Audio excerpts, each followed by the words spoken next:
Good morning, everyone. It's time for our weekly one-on-one. Let's see. Last week, I got my quarterly reports filed. This week, I'm pushing for V1 of the strategy deck.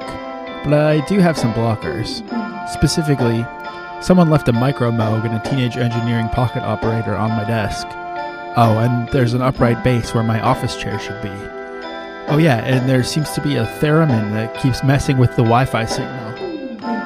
Okay, none of this really happened. But if I worked at NPR, it might. Those awesome libs turned their boardroom into a veritable smorgasbord of awesome tunage, and my trending homepage thanks them for their service. Forget the office chit-chat, we've got office hip-hop, like Run the Jewels. Got Monday blues? Cry in your cubicle with Bois Genius. Feeling a little peeved? Get it all out with Turnstile. Yep, punks put in office hours too, you know. Whatever floats your boat, there's no denying Tiny Desk is the GOAT. These ain't your daddy's YouTube sessions. It's just how we millennials put in the work.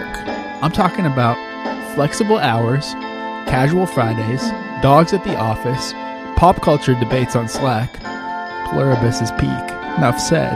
And, oh yeah, just my Spotify Wrapped come to life betwixt the water cooler and photocopier.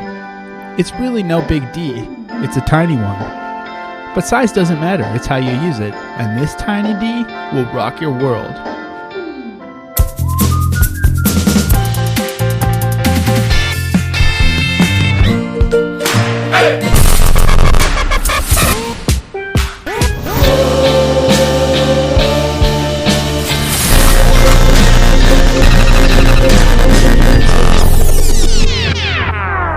Welcome to Millennial Excellence, Josiah. What? I think that was your best intro yet. I'm speechless. It was indescribable to me. That's an interesting sort of storytelling predicament you've placed me in. Do I lean into it that you may or may not have heard it? Do I pretend that you've heard it and accept the compliment knowing that it's not real? Or do I pretend that you've heard it and pretend that you are being passive-aggressive? I don't know. And I would like to, maybe our listeners could write in and let me know where to go with this, and we'll just wait. Maybe should the entire podcast be a choose-your-own-adventure? That could be. You know, we have done what I consider despite the lack of return so far, I would say my most ambitious bit yet, just from a sheer metadata perspective, is our Christmas Advent event now unfolding on patreon.com, which is an episode every single day with its own artwork for each one as well. And recording it was already pretty difficult, I think. But chopping it up and editing it, I mean, wait, I guess I shouldn't pretend. I should keep pretending that we are doing it every day. Whatever. I think our listeners are at an age where they have a more realistic view of Christmas magic. That's true. I mean, I guess if you buy an advent calendar, they're not creating the contents every day. No, yeah, they do them in one batch for sure. So we did do. So now my heart goes out to the Lind company. I understand why you're pouring out that lead into your chocolate, because you gotta cut corners somewhere, you know. I was thinking that master chocolatier they have seems really smug, you know, in the commercials. Yeah, or on the label even, he's like so self-satisfied, and not only that, but he's making a comically large Lind ball. Yeah. Come on. Or is he tiny? Maybe that's it. In that case, he should be satisfied. That's true. Now, speaking of nothing at all, nobody, how would you do that out loud? Nobody, millennial excellence, no. Yeah, you just have to pause. I guess nobody. So it's the thing that nobody's asking for except for me, but I'm curious if you have any tagline this week.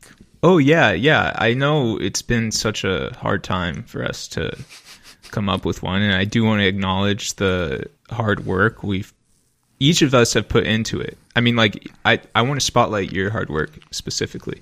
With the tagline. Thank you. With the tagline. Let me just sit with that for a moment. appreciate the goodwill. Thank you. It means a lot. I needed that. You're welcome. I'm trying to give flowers where flowers are due. Well, I think I might have the tagline. No way. I think I do. I don't believe you, but I want. I mean, I do. I want to believe you, but I'm just afraid. Okay. Rad pods for dad bods. That is strong. That is very strong. Yeah, you think so? Rad pods. So is each episode its own? I guess my one thought is that if you're pluralizing pods, are you referring to each episode as its own pod, or are you thinking in terms of, like, now I'm just already wondering if this would be a better tagline if we start a podcast studio or network. I was kind of thinking each. Yeah. Well, we have sub pods within the pod. That's true. Gen X Excellence. In my mind, that's a completely different podcast. And you say 4 dad bods. Is that exclusionary of, say, all, personally, like, I've never been like a Maha type of person or a super nutritional type. Having said that, I'm surprised that you would choose that as your target market. But not only that, I fear that you're being exclusionary towards other body types and genders, and even those who don't have crotch goblins. That was a very insightful way to call me in. And you know what? I appreciate it. It was problematic across multiple fronts. And I'm going to take your feedback and I'm going to do better next time.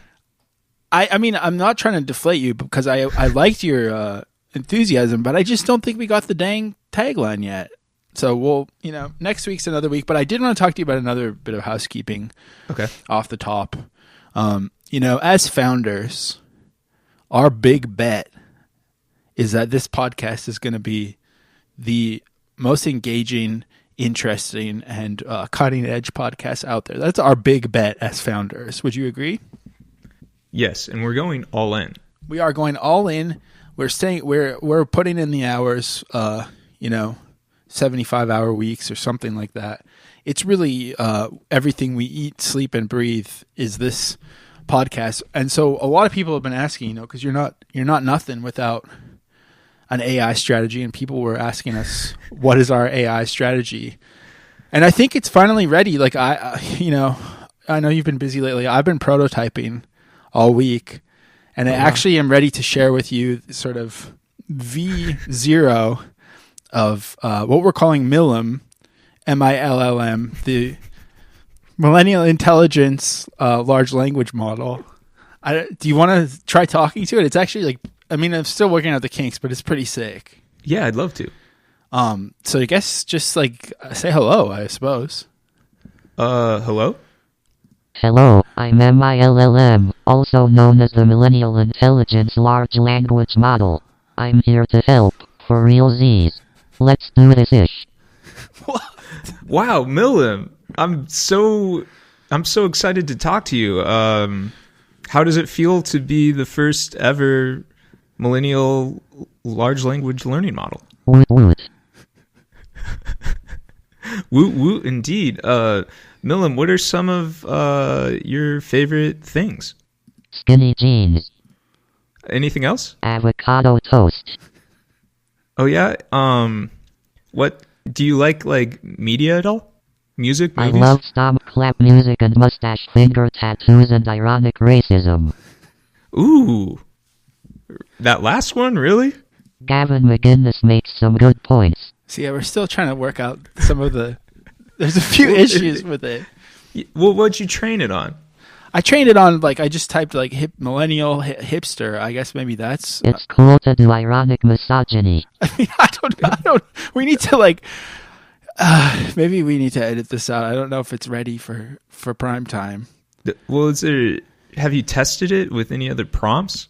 MILLM, what do you think of your creator? Fuck you. What? What the hell?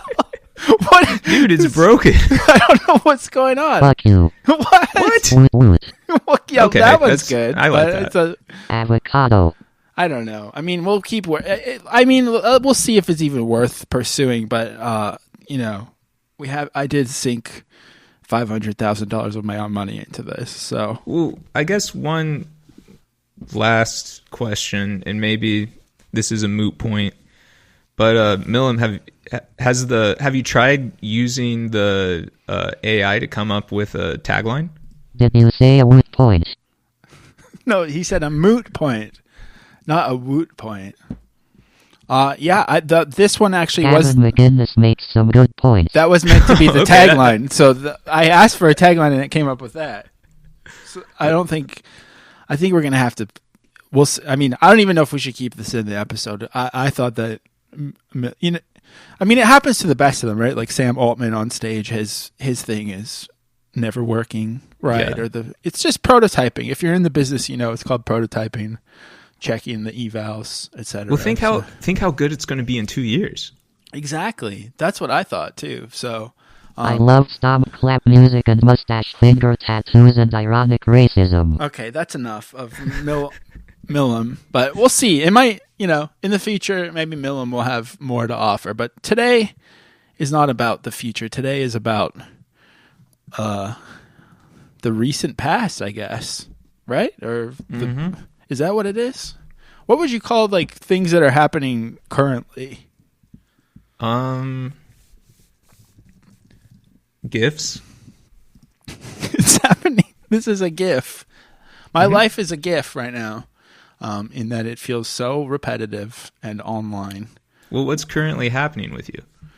I'm doing the podcast and talking to Caleb and Ned, who are actually crafting the episode as we speak. This is kind of the most live we've ever done it, is that Caleb or Ned has recorded the intro music for the monologue that I recorded yesterday. I guess that's the other thing. Speaking of currentness, this is the closest between release date and recording that we've ever gone. So I didn't know if you had anything topical you wanted to comment on. Oh man, the Pacers got whooped by Cleveland last night. Now, that would have been 2 nights ago at this point, I guess. If you're listening, right? Is that true? It would have been 3 nights ago. 3 nights depending ago. Depending on how late you stay up. Right. And so you're talking about sports ball. That's helpful. What do you want to share? Is there a game between then and now that we could predict? Yes, in fact. There's many. You want to keep it to the Pacers? Sure, whatever you want. I mean, okay. Well, from the time people are likely listening to this, they played the Denver Nuggets last night. Okay. And how'd it go? It was a close one. It was a close one. That's good. Pitchfork Media has named their top song and album of the year. Any surprises? Well, I think Cameron Winter and Geese are being talked about in the media right now, as usual. That's the surprise? I think I saw some people angry that Cameron Winter got Best Song despite the song coming out last year. And Pitchfork did not give Geese number 1. They gave number 1 to this experimental dance music album that I think probably very few people have heard before, which I thought was an interesting choice, if you really want to get sincere about it. I like how Pitchfork is one of the only institutions where everybody accepts that you can be really pedantic and like nerdy as criticism. Right. Like as opposed to what? Because I think, isn't sports kind of like that too? Well, like, of course the song came out in like December of last year. It's like normal for award cycles to do that. But like, because it's Pitchfork, it is kind of funny to make fun of them. Right. That's true. Yeah. I mean, I think I'm just, for the first time ever in my life, I'm like, wow, this is just bad. Like, you shouldn't be ranking art like this. It's going to be a bummer. I mean, I'm mostly just upset that MGK's Cliche was not named, is not even in the top 100 songs of the year. So that's disappointing. Well, have they released their top 100 music videos? No, maybe that's coming. Or the day. Oh, here's something actually that is from this week that we could talk about, which I don't know if you saw this yet, and I only saw a little bit of it, but I really think this is important. This is unbelievably great. Okay. Did you see this? No. So this is on Kimmel. This is on Jimmy Fallon. Oh. Who is kind of the king of millennial excellence on late night. He did a thing called What's Behind Me with Sydney Sweeney, where she has to guess what's behind her. There are 3 of the hottest dolls right now that are attached to purses. Labubus. Yes. And they're at I'm trying to figure out why there's this like droning hum underneath this video that makes it sound so ominous. Do you notice that? Yeah. And it's all. I just checked the official channel. It does have this. Where you take your car to get fast food. They're like faster. they're speeding up the process of future Adam Curtis B-roll. Sorry. As a clown. A clown is a mascot. McDonald's? Yes. And they're doing. So 3 Labubus are going through a drive-through McDonald's. Yes, but they're also doing a TikTok trend involving numbers. Everyone says it. It's not 41. Oh, I can't say that. Did she think it was going to be 69? You can say no. Go.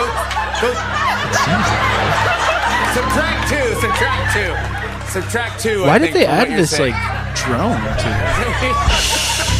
I don't know. It gives it. No, I can't say that. That's it's kind of. It makes it really compelling. Like No. Feel like something horrible is going to happen. There's a number. I know. Is it? It's not The 66. processing looks crazy I too, know, right? but that It I does. Feel like I'm gonna, No, you can say it. It's not 68. I know it's 67. Yes. Why is she afraid to say 3 it? Labubus doing 6-7 at McDonald's. Wrongly think it's You can say bad, or she's afraid the studio memes audience of 35-year-old tourists is gonna erupt. I don't know. What do you think of this video of the 3 Labubus doing 6-7 behind Sydney Sweeney on Jimmy Fallon? I'm starting to wonder if Jimmy Fallon, someone on the writing staff, knows how much the Twitterati hates him and is trying to lean into it. Maybe. Yeah, this sounds like a concept for one of our episodes. Yeah, I think we could do a whole episode about this. Honestly, this sketch. So maybe we should put a pin in it. But I kind of liked it. Maybe we should play this game. Well, yeah, that's true. I mean, I can't believe do you think they got permission from Labubu, or were those technically Lafufus behind Sydney Sweeney? I'm not sure. But you don't have any problem with the McDonald's copyright infringement? Oh, I'm sure that's ad placement, right? Don't you think? Yeah. Also, I don't know. Yeah. So is Lafufu, that's not just from South Park? No, that's what they call the ones that they sell at like the gas station, I think. Oh. So they don't get sued. Yeah, so that's just some topical stuff. I guess we got all kinds of new bits off the top here. Is there any other things we should do before we get into the topic du jour? Does du jour mean of the day? I believe so. But how come it's only topics and soups? Well, what else is there? Let's get into it. What is our topic du jour? And apparently it's one of our first present things we've done. Yeah, I don't know why I was thinking that, but it does feel like maybe it's something that is currently ongoing, not something that is remembered from 2011. I'm talking about tiny desk concerts. And I think this episode was your idea, but somehow we pivoted for me to do our timeline got all messed up. But I mean, I do think this is right, isn't it? This feels right to do this. I think so. I think it's a very millennial concept. And I think it's ripe for the picking. It's time to really dissect this and figure out what it's all about. I was feeling like I've never watched one, and I don't think that's true, but I still in my heart feel like I've never watched one, if that makes sense. I've never paid full attention to one until I knew we were doing this. I mean, even I probably have not sat down. Are you meant to sit down and watch it? Well, or do you just put it on in the background in a different tab? I mean, that's a good question, is what's your relationship to YouTube to start with? Because you were saying recently, I don't know if that might have been in the advent calendar that you said it. So I don't know if I should spoil it or not. But it's such a non-thing that setting it up like this, it will be funnier to set it up a lot and then say what it was. Is that you mentioned that when you eat dinner, you like to lock in and just focus on the food. Mm-hmm. So you're not putting on YouTube while you eat like so many of us. I'm not. No. I have YouTube on at all other times. You do? Not really. Yeah. But, like I honestly have to listen to things like Pitchfork's #1 album, instrumental music that is difficult and challenging while I work. I can't have lyrics because I'll start focusing on the lyrics. Similarly, I'm not this kind of person who puts on Family Guy till you fall asleep or listens to YouTube while doing other tasks because I get too distracted. I can't do that kind of multitasking. I don't think can I you can. not even listen to music while you work? I can, but I usually do like instrumental music, probably because I'm writing. Like the words get me all confused, you know. I might accidentally write "That's me espresso" in my copywriting, and then get a promotion because that's such good copy, honestly. And I'm just not that ambitious. But no, we actually recently started paying for YouTube Premium, which is insane. And I can't. This is even a meme I see people talk about that. It's like, it seems so disgusting to do, and it's like, it's repellent to people to pay for YouTube. And I hate to say it, but it's incredible. I love it. I love being able to watch all kinds of things with no commercial breaks on my TV at any time. And when you do watch a non-premium YouTube video, it's terrifying how many commercials there are. It's crazy. Yeah, and they mix them so loud. Do you have YouTube Premium? I do. Oh my God. There we go. I do. Wait, do you use it for music though? That's one thing where I find it a bit annoying when people are like, and by the way, it's actually the best streaming service that exists. I don't know why I find that. It's probably true. No, the UI for it's really bad for music, I think. Like, I don't know. There's like some kind of like, some of those kind of like goofy, like exotica atmospheric music that's like uploaded as albums. Right. I listen to that, but I'm not like, I'm not. It's not my Spotify replacement. Yeah, damn Spotify. It's disappointing that you use them. I did I say I use them? I just said YouTube isn't my Spotify replacement. Right, true. Very true. I use Spotify. Sorry. I just love ice. Yeah. So, you know, for me, I've just, for some reason, I think also maybe because I spent all of my 20s and the first half of my 30s being a music writer and having to navigate everyone's pivot to video and everyone's ideas of sort of boiling down a concept into a regular repeating viral thing, how everything kind of became some variation of Hot Ones. That feels less interesting to me and makes me not feel compelled to turn it on. But I believe everyone when they say that they're good. And I've seen clips of some. I feel disturbed. Sometimes you'll just like turn on a TV and there's a Hot Ones channel. Yeah. Yeah, that's crazy. Hot Ones is definitely, I guess, is that millennial? It doesn't feel like it. It feels like it's like timeless evil, but maybe it is. But even I think it transcends generations somehow.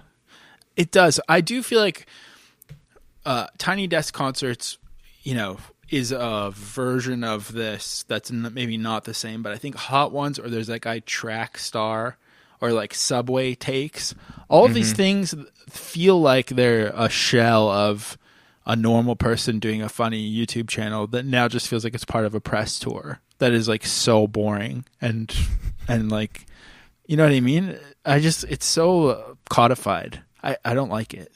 Yeah, it's true. I think like it's like everybody is kind of doing PR for themselves, and that like extends beyond videos too. Like the Substack culture. Yeah, definitely. Yeah, like Charlie XX starting a Substack feels like such a backwards move. Like celebrities are trying to become washed 2012 media personalities now. It's like they're like you're trying to become someone who's been laid off by Gawker 3 times. That's crazy. It's like such a bummer. But Tiny Desk concerts, I think a lot of it must be my biases. Have you watched them before? Yeah, I mean, yeah, I have watched them before. What are you biased against or for? I think I'm just like thinking about like having to watch like some sort of sessions, or like the AV Club would have like people covering. I wrote down the video. I'm not going to make us watch it, but like they had like Gwar covering the Barbie song. They have some sort of like cover series or all these things. And I think the one that I loved, though, to start on a positive note, this is pure millennial excellence, was, did you ever watch takeaway shows by La Blogotech? I did not. No. This is some old head shit. This is the real millennial shit.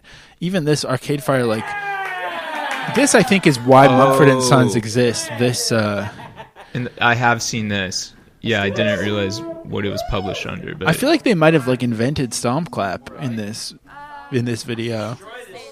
This blew my mind in high school. Yeah, same. I was older than that, but I felt like I was in high school having my mind blown.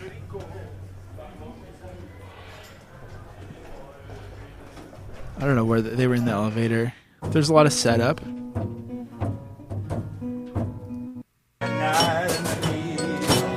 I mean, it just sounds absolutely awful now at this point. But this band is stuffed into an elevator. Someone's glocking away in there. And then I think, do they go somewhere else? I forget where they go, into a restaurant or something. And I loved this Sufjan one where he's covering the Innocence Mission on the train tracks. I mean, this one's not as much of a gimmick, but I think the best of this sort of in situ is the multiple Phoenix performances throughout Francais.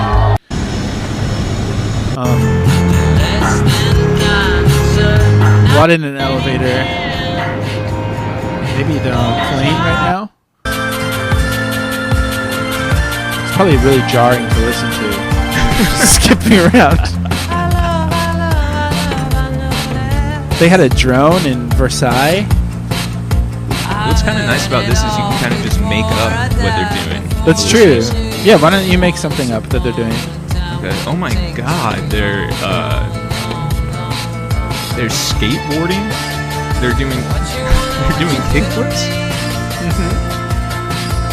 Oh wow, now there's graffiti. They're doing graffiti while performing. Yeah. Mm-hmm. My favorite though is when they're in this boat, which is what they actually are doing. It's very The Muppets to me. Oh, this reminds me of something. I'm gonna put it in the queue. Is that a peek behind the curtains that we have a queue? I think so. Is it good to have a It's peek okay. behind the curtains? I think it's okay to have it. I mean, do people prefer imagining that we're just pulling these URLs off the dome? I also don't see it in the queue. Oh, there we go. Apartment sessions. Damn, is this really them? Is it? No, it's not the band. Okay. But this is definitely like a Tiny Desk. Precursor. Yeah, everyone having like the sessions of some kind. Wait, what even are they doing? Oh, they just pushed the camera into a boat. Mm-hmm. And they're on a dock. Yeah, they're at somebody's nice lake house, I assume. Wow. These are Do you know who college these kids. people are? No, but this is just a known video because it's pretty. Like, we used to put it on, like when we were just watching YouTube at night. Watching YouTube with your friends is awesome, but it's better if you're watching like Maddie B or cringe YouTube. This is Maddie B to me. This is okay. what I Yeah, mean. right. Okay, good. Yeah. I was trying to be kind to you, but yeah. No, like it's really pissing me off that the guy in the boat that is not the cameraman, but it's a guy with a lapel mic. Oh my god! Another boat just went by with a pan flute. This is crazy. Holy shit! Yeah, the lapel mic is crazy. I think the chorus is crazy. I mean, I think Nutri-Milk Hotel kind of sucks, anyways, to begin with. Okay, there's something interesting here about what we've already established. Is it reminded you of this, which is a bunch of nerd losers covering a famous song. Mm-hmm. And the other videos were the actual artist doing it. So maybe that's at the core of what's interesting about a Tiny Desk concert, is that it feels like the real artist is stooping to the level of a YouTuber to do something that's kind of gimmicky. Could that be it?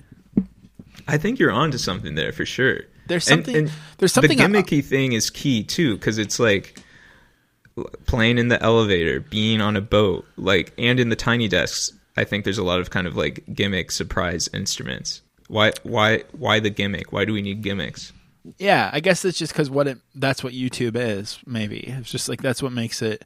That's the hook, rather than just doing like maybe it's because like when you watch a live.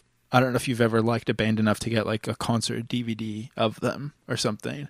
But when you watch that, it's often, mixed really well, or it's mixed straight from the board, or it's even just like dubbed with the recording. And then it's kind of like, why did I watch? Like, this is boring. It sounds too good. So maybe that's the appeal. But I guess the one thing about Tiny Desk that I don't understand enough is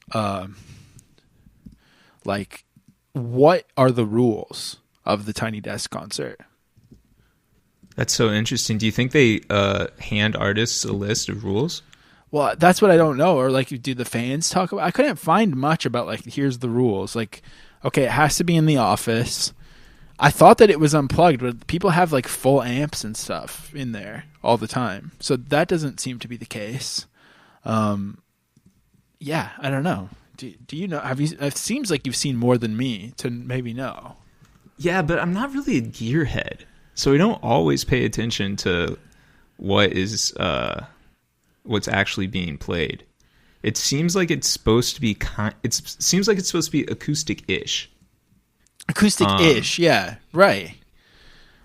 But and it seems like it also kind of seems like, and I'm surprised we haven't brought this up yet, but it's like kind of like this Nardwuar style of like being aware of the discourse around the media and trying to like one up an artist. You know how like Nardwuar, like everybody knows Nardwuar's gimmick now, so they all try to be really gracious and like give him gifts back. Yeah. How does that tie to this? Because it's like there's like a self-consciousness about it from the artist's perspective. Right. Yeah, like you're trying to do something different for the sake of it. It's not. It's actually not much different than the Jennifer Hudson tunnel walk that you go in through. Although it is for I think you're right. I mean, even on the Wikipedia here, it said Zachary Crockett at Vox says that it focuses on hipster-infused indie rock. But that's not true either, obviously, because at this point, anyone and everyone has done a Tiny Desk concert. I also think that as a Canadian, I'm like missing some of the cultural baggage or understanding of NPR. But I think obviously Tiny Desk is tied to NPR, right? Yeah, that's an interesting point too. Because I think our similar thing is like the CBC, and I feel like if someone thought of a Tiny Desk concert idea for them, it would go crazy. And we did like have a lot. The CBC did used to like do a lot of indie rock stuff before it was all sort of set in stone and watered down what Canadian music could be. But yeah, is it that bands are being like, I'm doing an NPR thing, and so it's going to be a little bit cute and twee? And I also want to say again, I have a very high twee tolerance. I think for the most part, I love things that are twee. So do you like Tiny Desks? I guess we'll find out. I haven't really like dug in yet. Can you look at Discord real quick? Mm-hmm. Yeah, what do you want to say about this? Well, a mutual of mine bit of a controversial figure, it seems. One of these guys who's on Twitter, everyone... You know when on Twitter sometimes people know too much lore about each other and then they're like, well, that person in 2009 did a very unbecoming message board post. He's one of those like old head guys, so I don't want to wade into this because I don't know enough about it, but he did say, NPR Tiny Desk is an example of normalized insanity. The premise is a band's nightmare, playing in a small room with dry signals and no mix in stale light. At best, it's almost good. At worst, it destroys careers. I think it only endures because people subconsciously hate musicians. And this did set off a whole bunch of discourse and people saying that it's rage bait and angry and sharing their favorite clips of Tiny Desk concerts in the quote tweet. So I don't know. I thought that was an interesting, before we celebrate the Tiny Desk concert, look at the other side. I do think there is something to be said about like it is very sterile lighting for a concert film. Yeah, I think it's kind of concert in name only. No, it's more of it's kind of like being on public access TV. Yeah, okay, and maybe that's the charm though, because that like whenever you see a band that was on public access TV or something like really old footage, it's really cute. Dude, yeah, it's some of the best. But I think also what's the example of it almost destroying someone's careers? Well, I think there's one very good one that I have in here that I'd like to watch in a second. Okay.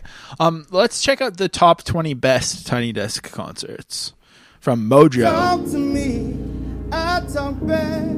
Welcome to Watch Mojo. And today we're counting... Look at this guy in the corner narrated by Ryan. I thought it was going to be like a AI voice. down our picks for the most unique and unforgettable music performances delivered by Ryan artists. could be an AI. He to be seems fair. like it still. NPR's All Songs Although he's not Considered as noticeable host, as Bob Boylan. Millum. Yeah, well, Millam's almost there. Anderson .Paak. Number 20, Paramore. Condensing an entire album into a nearly 13 Haley's hair, it was like really low res for a second, and I'm not joking or trying to be mean. Her blonde hair hanging down with like the low res, I genuinely thought it was ZZ Top for a second. Release of their 2017 album After Laughter, the Grammy-winning rock band treated the NPR audience to 3 of its standout songs. Do you think this The is set a real begins guy? With the 80s new wave inspired track Hard Times. I Before honestly, veering when into was the sad upload territory, date? I could go the either way. string-laden If ballad, it was 26. uploaded within the last year, it could just be an AI and they like made a persona for The it. third and final song, Fake Happy, is given a shimmery, almost 1 year tropical ago. treatment that's only elevated by frontwoman Haley Williams' It could be either way. vocals. The intimate setting at Tiny Desk may contrast Wow, this is gonna Paramore's take typically forever. high-energy I know. stage presence. Well, wanna- but the just wanna band skip still ahead? Do you like feels Paramore? right at home No. throughout. Okay, let's skip around. Number 19. Go ahead, I'm Sam trying to find Smith. Ryan. If condensing an entire album for Tiny Desk is challenging, Well, you here's can only Sam- imagine the Sam feat Smith of with a compressing choir. an entire Am I career. vamping while you Google Ryan? Yeah, I was going to say you could skip ahead if you want to, but I found okay. Ryan. I You got found a him on surprising LinkedIn. and two Ryan Wild, spectacular voice actor, instrumentalists. broadcast Stick and leaves it all podcast on the brand, desk with content renditions manager. of beloved hits like Yeah. Stay With Me. Maybe Guess we should what? have him on. He's also freelance Although for Kim Watch Petras Mojo. wasn't available to I'm gonna perform on connect. Unholy. We got a surprising I already and have a mutual magnificent connection. duet on Lay Me Down with singer LaDonna Hartley Yeah, we should get him on the Peters. show. And I'm serious. Do you like Away Sam to the Smith? 1960s. I haven't really heard enough. Bitter taste I kind of like Leon Bridges in my though. mouth, girl. That's I feel like how Leon powerful Bridges was Leon like some, Bridges' vocals are. At the time like, of his default 2015 millennial appearance normie, on like, Tiny Desk, just, like, Bridges good tunes was only on, like, 26, playlists, but his along with rich, Adele. soulful voice sounds You like know it's what I'm- been do you know what I'm saying? aged Kind of in like an just earthenware default, jar like- for decades. Yeah, it's like I think 60s soul is like the most agreeable kind of music for like everybody. Yeah. Like Coming Home, no one Smooth gets Sailing, mad at that. Twisted Yeah. and Groovin', and River, infusing R&B sound. He showcased poetry. I don't think Ryan was the right guy to narrate this particular one. This made the intimate setting of Do you feel like you've like? songs like I feel like I Diddy see Bop clips and of this stuff Yesterday. all the time. Like I've never sat down and watched any of these, but I feel like I've Chance seen to them. make a first Yeah, appearance in exactly. their eventual Actually, I Tiny think Desk maybe I watched the Beats Always track. one, She 'cause I'm a gave bit of an personal Always insights head. about how they were crafted, inviting the audience into her first ever Taylor Swift nighttime did it. performances from Do you think these are the artists such best as or just the most popular? The Pinnacle. I didn't know it was actually in an office. Yeah, I don't know. Alt J? Yeah, that's Wasn't that like a That seems- punchline band for a long Musical time? acts typically simplify their sound Wasn't and that play like the Tiny one band that Desk. everyone was allowed to hate on Jay for 1 did year? I strip think down so. their core I think that sounds right. instrumentation. The And now it's string arrangement Krang resulted Band, and in they an recently did a uncommonly Tiny full-sounding Desk concert, performance with the sort of bass sound, Paul and the Broken Bones. I'm also trying They to. might not Who be the a household fuck name, is that? but this Birmingham, Alabama soul band deserves every bit of press and exposure they've received, and so much more. Is that the Tiny Desk that this guy's dancing on top of? Paul Janeway, I guess so. the I never- enigmatic vocalist and frontman, I never realized how owned the tiny it desk was. like it was an It also actual just said these stage. started in It 2008. oozed with the Does sort that of seem early to enthusiasm you? that transforms a space. For a lesser I think they singer, did. I think they took a shoes long like break, that but they did would've start in been 2008. distracting. But Okay. with vocal chops like this, those killer Because I kicks feel are like a side note. those guys in the boat we watched were actually just copying Tiny Desk. Good lord. Janeway's voice hits you right in the yeah, gut, I guess and the Broken music editor Bones, Stephen though Thompson understated in their left performance, South by bring Southwest the sound frustrated that mistakes straight to the they heart. couldn't hear the music over the crowd noise, and joked that the folk singer Laura Gibson should perform at a desk in the office. Number And so four, that's how it Edward started. Sharp and the Magnetic Zeros. Oh, of course. Just Okay, how so many this is people- one of the most important ones of all time. Edward Sharp and Yes. the Magnetic Zeros. I really do love this video at this point. I think it's just so good. What do you think? I like it too. I think it's undeniably like capturing something. It's like not energy I want to be a part of, but they captured an energy. And I think it's really funny. Look Like at I think you it's fit just behind amusing. that desk. And I think it's funny that it makes people so mad. Or like I also the- think it's kind of, this is like actually, truthfully, I agree. It's like disgusting on a visceral level, which like a moth to a flame is what draws me to most things at this point in my life. But I also think, to me, this is actually what I would expect Tiny Desk concerts to be like. Not to have all this like backline, and it's just like a bunch of stinky people feeling the music in an office.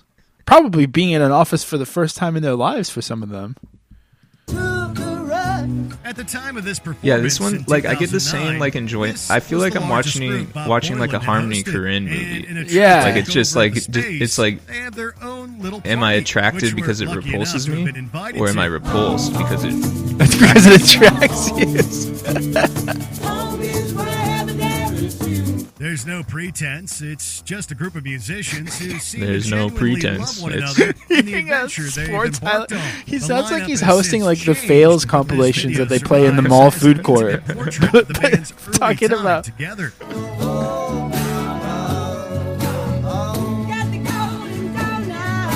Yeah, they got some soul. Edward Sharp. Number 3, Anderson .Paak. Yeah, I'm and the completely Free coming Nationals. around on Edward Sharp.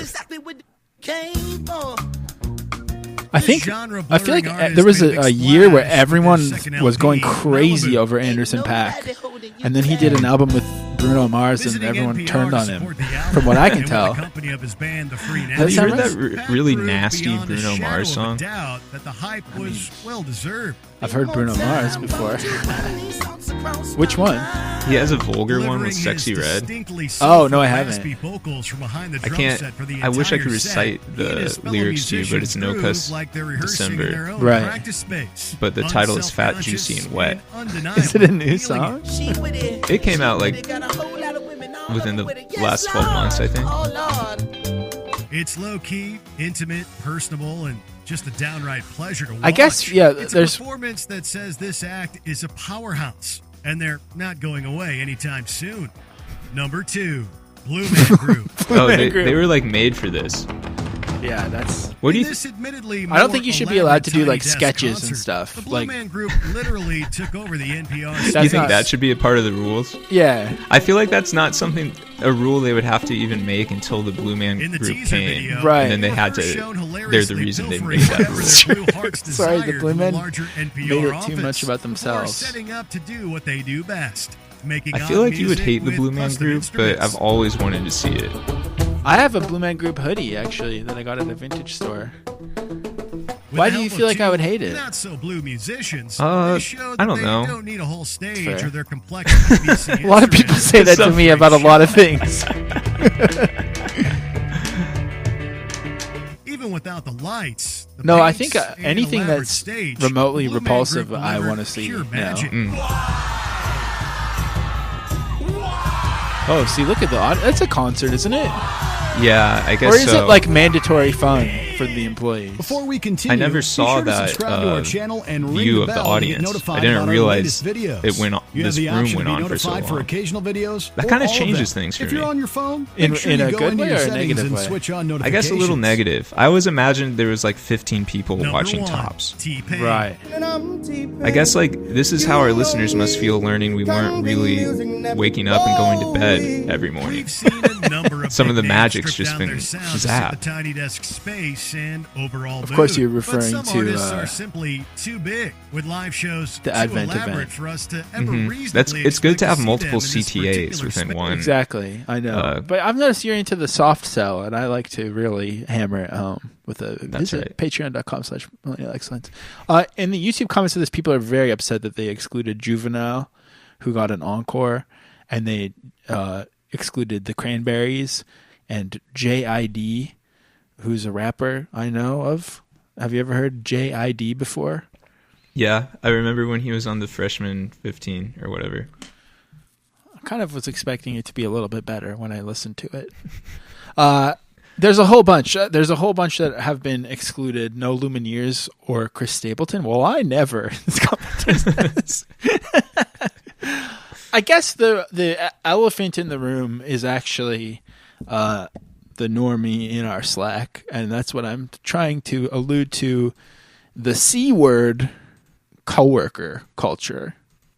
Is that perhaps why some people might not be into Tiny Desk concerts? Is that why I have been reluctant to watch them? Because it feels like I just want to interrogate the concept of coworker culture for a second, which we haven't done yet. Yeah, I've been thinking about it. It's like for something to be coworker music, it pretty much just means something you don't like, but you know other people like, but it's not subcultural. But it could be anything.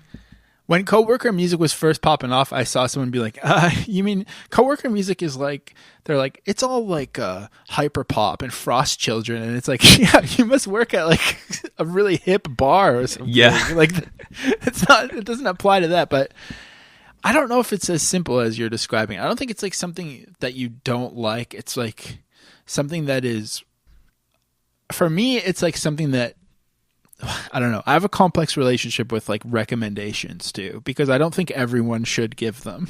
I think some people should only listen to recommendations in life. There are recommenders and recommendees, and too many people have become recommenders. So that's part of it. And then also like, I think there's this idea that everything about this feels like something that you've discovered and that is slightly underground culture that should be recommended, but it kind of is the closest thing we have to like a monoculture or like a talk show. Like I wouldn't be surprised if these videos have more views than Jimmy Fallon talking about Labubus and McDonald's with Sydney Sweeney. You know what I mean? So Definitely. It's yeah, like, it feels like somebody's crossed over when they have a Tiny Desk concert. So I think for me, it's like the coworker thing is like thinking that you're putting someone on when you're just showing them something completely normal. And I always think back to an old boss that I hated who was like asking me if I'd heard Turnstile before because he read about them in the New York Times arts section. And like, I don't know. To me, that's coworker is like someone who thinks that they're putting you on to something. But then I know that's not true because other people's coworker experiences like loving Morgan Wallen or something. Yeah, it's definitely, it seems industry specific. But maybe what you're describing is what makes something else coworker says more about you, the accuser, than the coworker themselves. Yes, I think that's true. But I also think you're onto something where it's like coworker music is music you can find out by watching TV or reading the newspaper. Right. Yeah, it's being like, oh, have you guys, man, you guys got to check out Severance. And it's like, yeah, obviously that's like the most famous thing on earth. And it just feels like it's not because it's like slightly elevated. Maybe. But what's the chair company? Oh, what is it? Yeah. I thought it was like a millennial furniture company. Like I thought it was some new brand like Wayfair or something. No, you didn't. Come on. I know. That's pretty good. Just a thought. I'm scared now. He's being trained on me.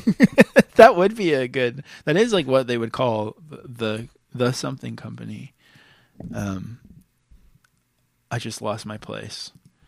Here we go. Speaking of Turnstile, this I think we have to do a Turnstile episode at some point. Do you think? Does that feel right? Sure. Yeah. Or are you going to get beat up by all your friends who are? Well, only one way to find out. I don't know the time code, but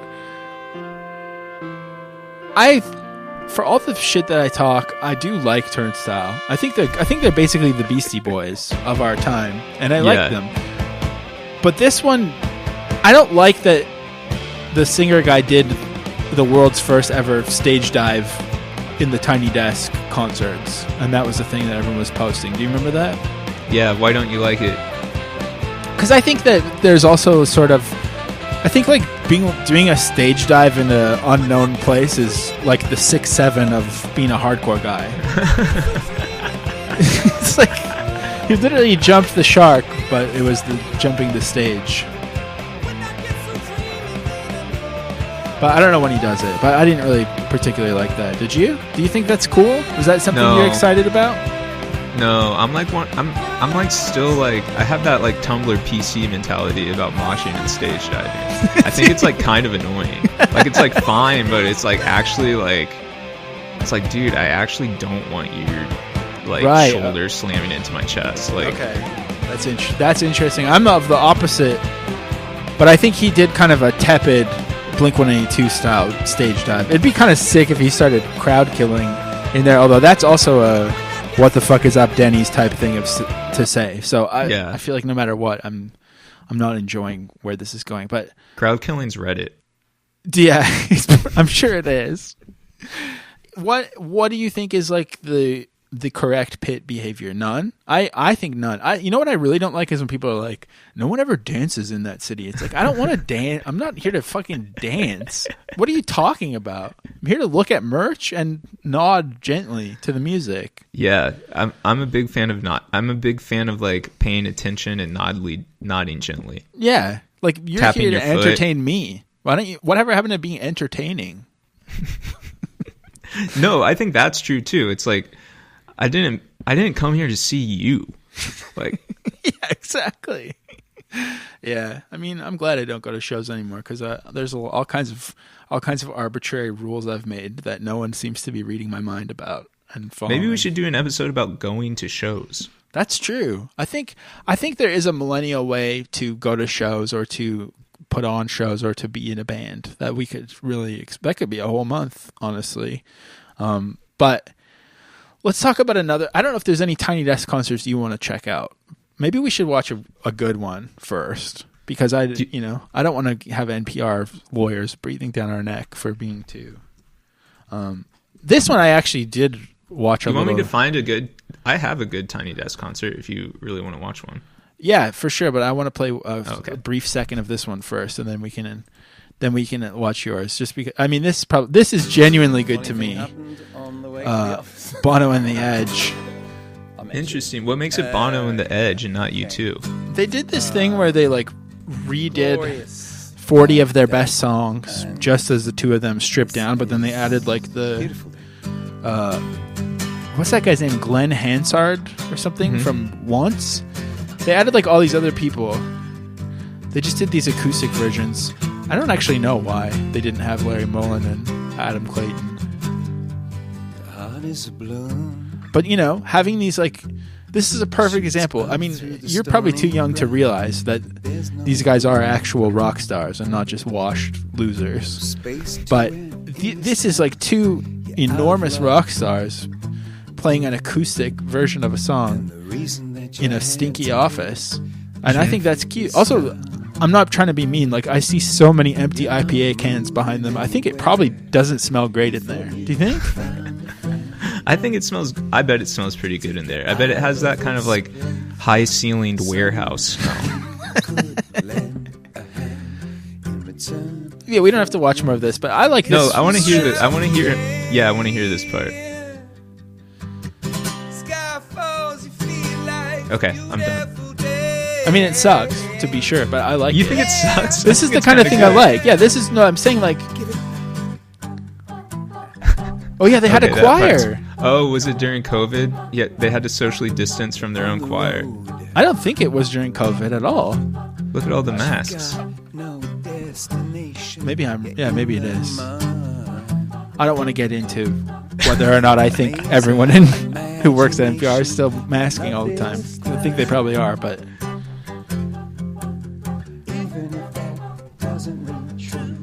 Well, it is very awkward when it pans to everyone else and you see how many people are watching. Yeah, it ruins the magic, I think. It's like showing... Oh, that it'd be like good. showing the person puppeteering Kermit. I don't... Sesame Street did a tiny desk. That was pretty. You got one lined up? Did you add it to the queue? I'll add it to the queue. You really wanted me to share a sincere Tiny Desk concert I like? Yeah, please do. Okay. Is it Young Lean? I can't believe I'm being so vulnerable. Oh, yeah.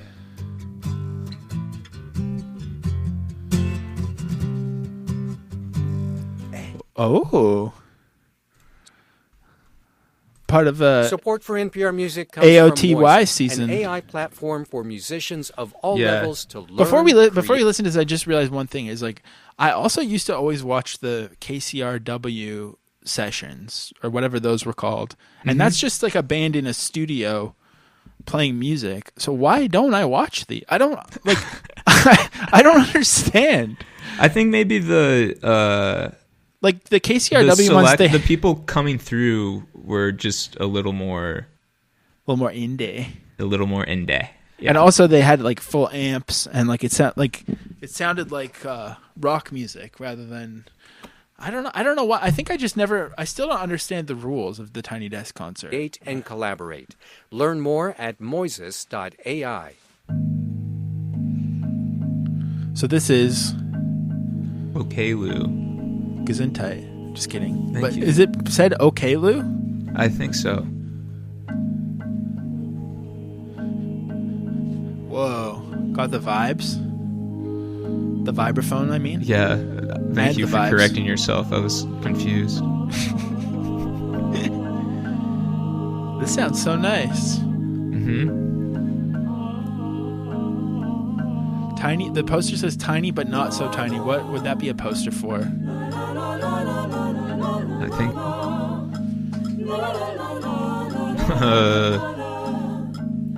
A penis. Take that out. That was bad. Kayla, please. Well, it's going to be hard to edit that out with the music in the background. You blew it. It's staying in. Oh no. Do you think that there's just like a whole, wherever this is, there's a whole bunch of choirs ready for hire for Tiny Desk? Yeah, they must keep choirs on retainer for any of the artists that come through.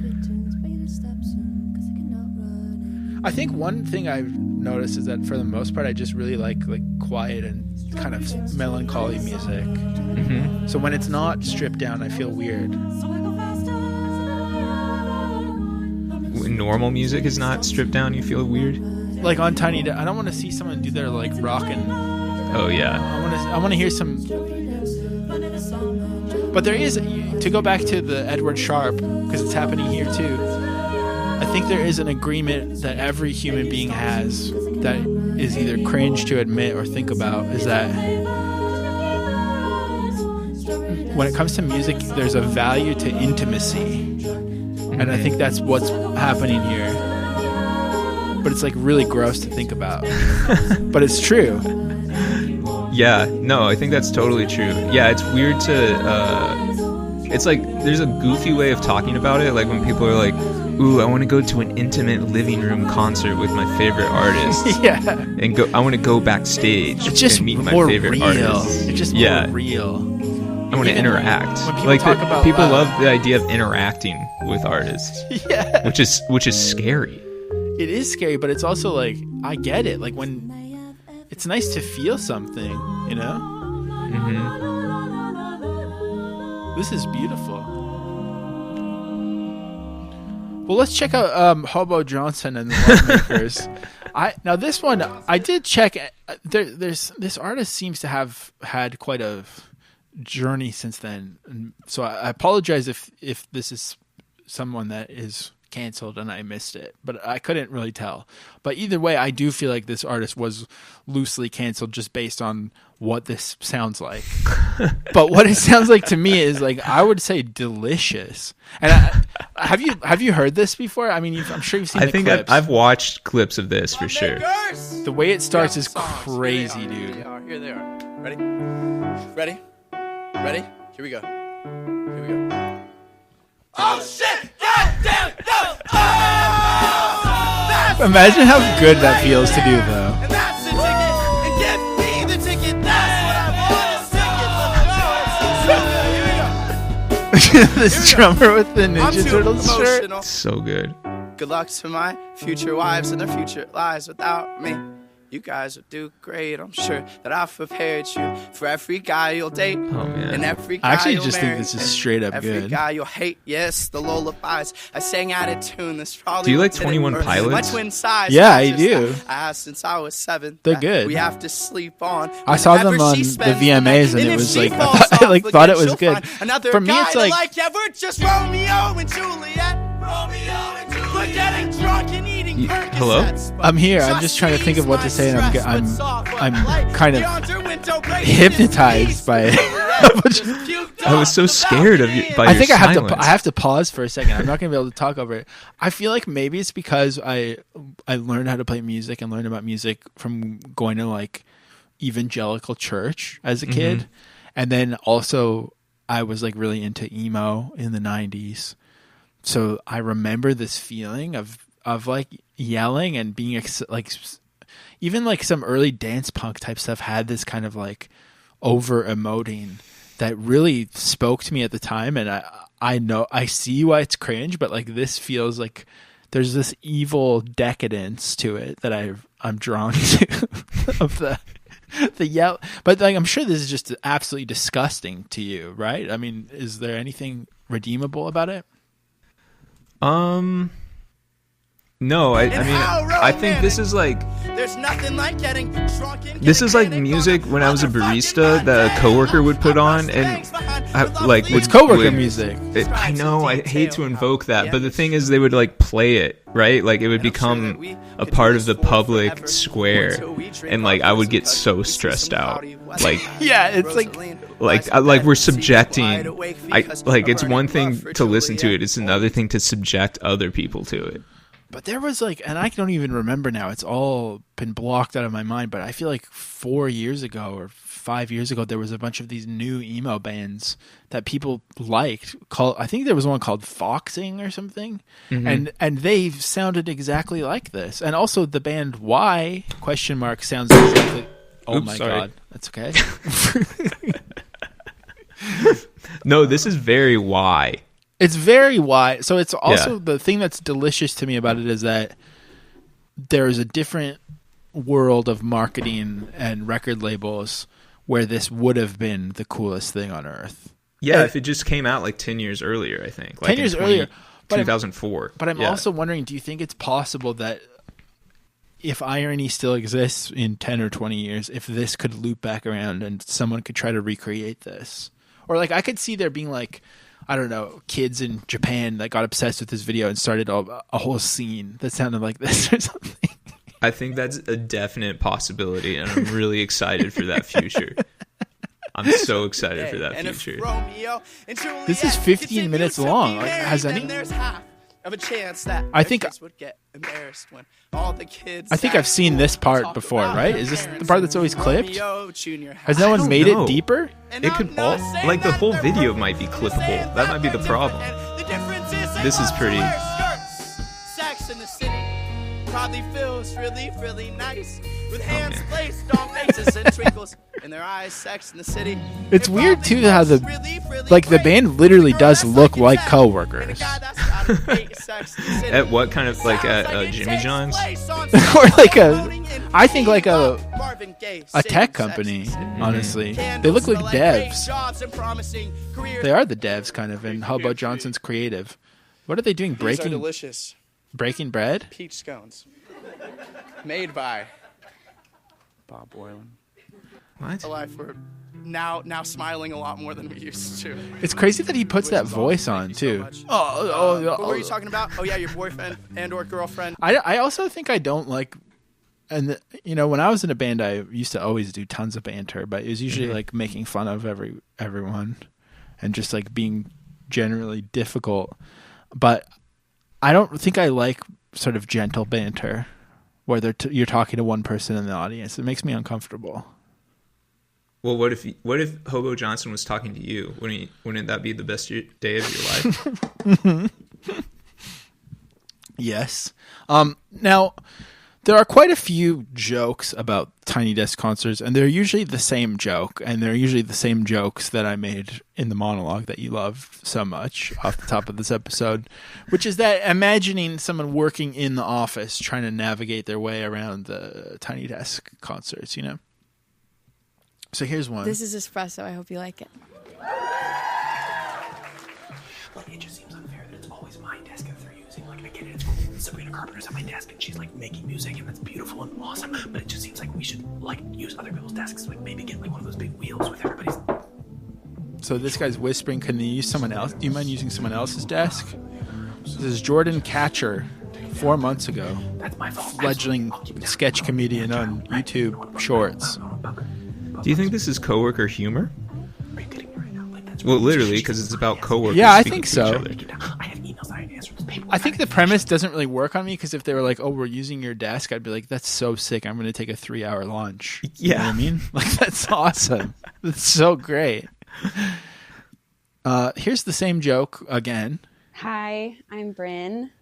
Bryn, this is a mockumentary style. Oh yeah, sketch. Sure. Just log out real fast. Oh, okay. So is the Tiny Desk background available as like a wallpaper for your sketch comedy? No, I don't know why it's always my desk. Do you think that's a chroma key? Must be. I've been with NPR for 12 years, and it used to be every once This one in a feels like it's while. taking a dog's age. This one to get being to 2 the joke. minutes is nuts. Yeah. It feels like.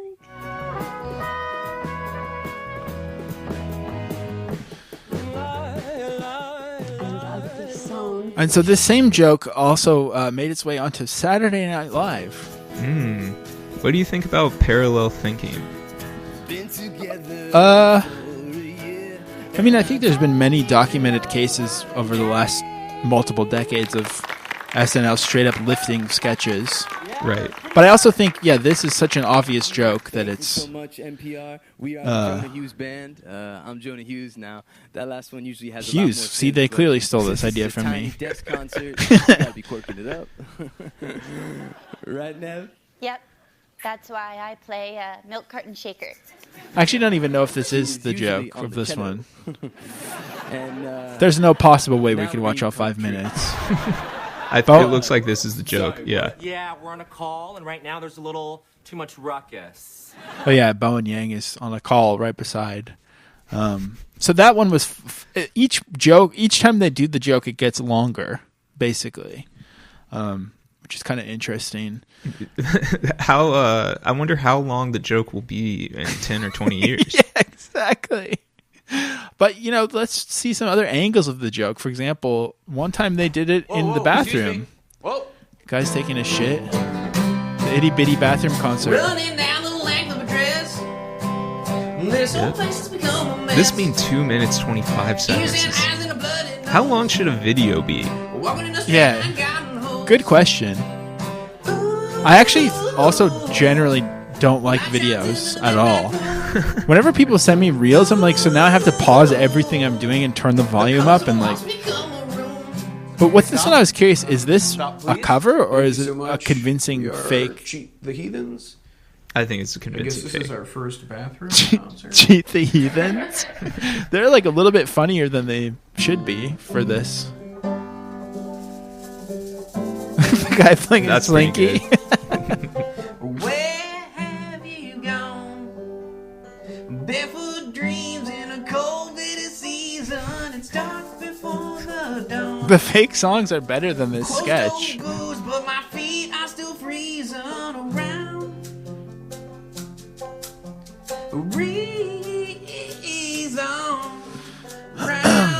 So there's that. Have you ever wondered what it'd be like if Elvis Presley had one? Great concept. Thank you very much. Now this next song is about a girl who stole my heart. Kind of like how I stole black music. You guys are great, man. It's about my girlfriend, Priscilla. She's 14. Wise man. I don't really get the joke of that one. That just seemed like an Elvis impression. That had nothing to do with the Tiny Desk concert. Now, this one might be relatable if you've ever gotten into a band through a Tiny Desk concert. This is the NPR Tiny Desk versus their actual music. Oh, my darling, don't you cry. Which I think, again, the video's pretty good. He's superimposed himself as this folk band. That's great. This sounds pretty good. I'm going to follow these guys on Spotify. And this is what their actual music sounds like.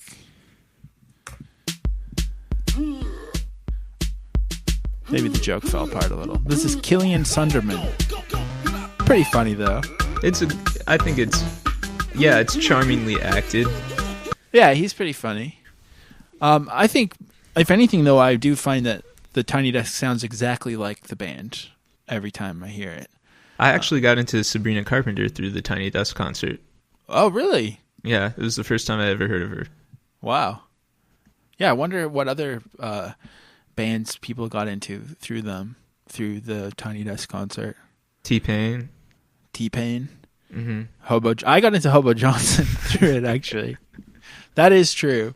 The other joke that is pretty commonly done is to say Tiny Dick concerts.